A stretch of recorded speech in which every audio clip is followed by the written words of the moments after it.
All last week, Prime Minister Andrew Holness represented Jamaica's interests at the 9th Summit of the Americas, held in Los Angeles, California. He also held bilateral talks with member states and met with business leaders on the margins of the summit. Find out more in this week's Jamaica House Weekly with me, Vaughn Davis.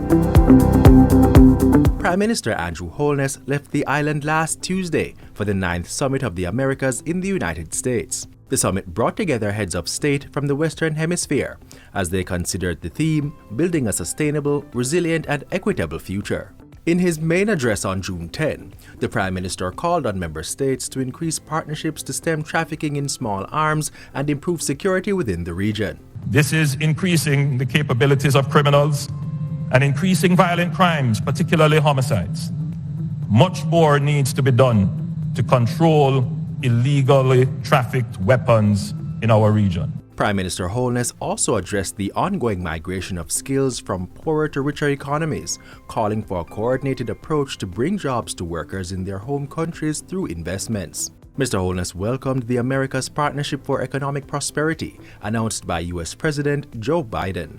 The new agreement is expected to drive the Western Hemisphere's economic recovery and growth while delivering prosperity for working people. Prime Minister Holness also welcomed the announced U.S.-Caribbean Partnership to address the climate crisis, or PACC 2030. The initiative aims to improve access to development financing, climate adaptation, energy security and clean energy, as well as building resilient infrastructure in local economies. This region of the world has the resources, all the resources, to secure peace and prosperity for all the people of the hemisphere. We have the leadership in this room at this conference to make it happen. Let us commit to using our best efforts to make the dialogue, the plans, and the agreements a reality.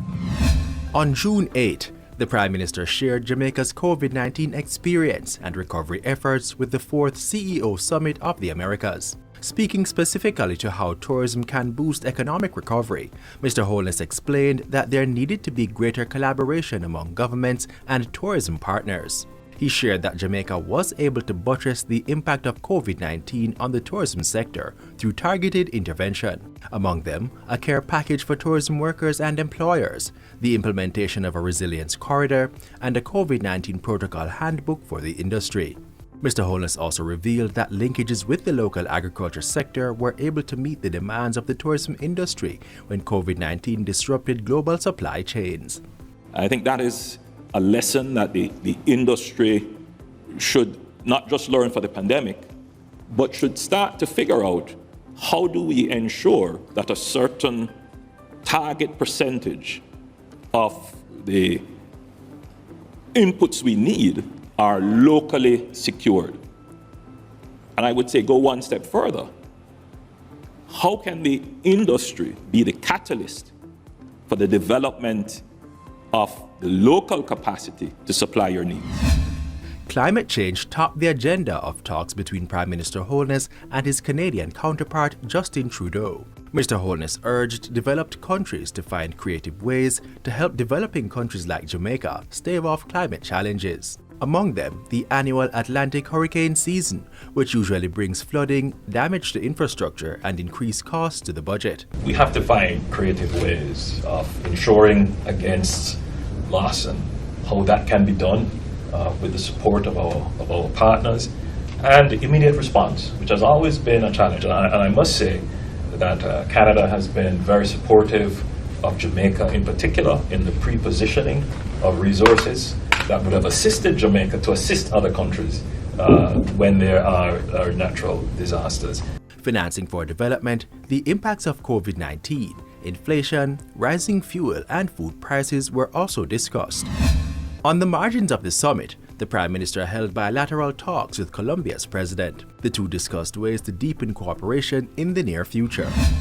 Ahead of his participation in the Summit of the Americas, the Prime Minister met with executives from global investment bank and financial services entity Citigroup.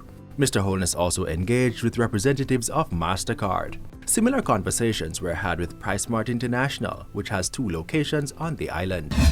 While in Los Angeles, Prime Minister Holness still had his eyes on Jamaica. He extended condolences to the family, friends, and colleagues of Sarah Newland Martin, the administrator and general secretary of the Kingston Young Men's Christian Association YMCA, died on Wednesday at age 75. Mr. Holness remembered the Paralympian and advocate for the disabled community as a phenomenal woman of strength, determination, and grace. The Prime Minister also expressed deep sadness at the passing of former councillor and mayor of Morant Bay, Hanif Brown. The veteran trade unionist and stalwart of the Jamaica Labour Party was remembered as a personal friend of the Prime Minister. Back in Jamaica Saturday, the Prime Minister was briefed on security matters by Deputy Prime Minister and Minister of National Security Dr. Horace Chang. Mr. Holness also received updates from the heads of the Jamaica Defence and Constabulary Forces.